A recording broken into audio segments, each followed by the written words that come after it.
Halo teman-teman, kalau kita bicara soal kripto di Indonesia, banyak orang langsung mikir soal Bitcoin naik, altcoin turun, untung atau rugi. Tapi sebenarnya, cerita kripto jauh lebih luas daripada itu. Ada peluang besar, tapi juga risiko tersembunyi yang sering luput dari perhatian. Hari ini, kita coba kupas sisi lain dari dunia kripto di Indonesia. Pertama, mari kita bicara soal peluang. Indonesia punya salah satu populasi muda terbesar di dunia. Mayoritas tech-savvy, cepat menerima inovasi digital, dan haus akan peluang investasi baru. Kripto jadi jalan pintas masuk ke ekosistem keuangan global. Bayangkan, dari satu smartphone, seseorang bisa beli aset yang dulu cuma tersedia di pasar internasional.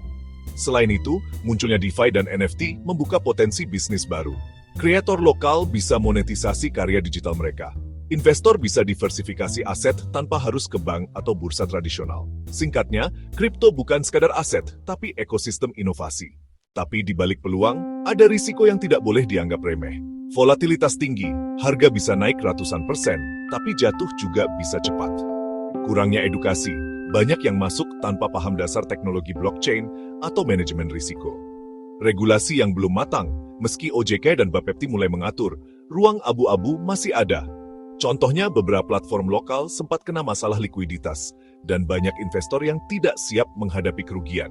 Jadi, kripto di Indonesia itu seperti pisau bermata dua. Kalau ingin memanfaatkan peluang, kuncinya adalah strategi dan edukasi.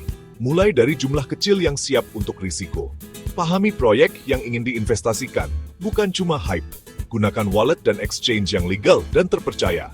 Ikuti komunitas yang edukatif, bukan sekadar spekulatif. Selain itu, penting juga punya mindset jangka panjang. Kripto bukan jalan cepat jadi kaya, tapi alat untuk membangun portofolio digital.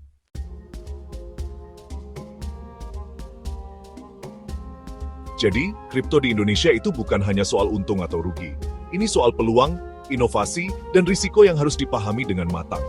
Kalau kita masuk dengan bijak, edukasi, dan strategi yang tepat, potensi yang ada bisa sangat besar. Tapi kalau asal ikut tren, risikonya bisa lebih besar dari yang kita bayangkan. Indonesia sedang berada di titik awal revolusi digital keuangan. Dan kita semua punya kesempatan untuk ikut bagian.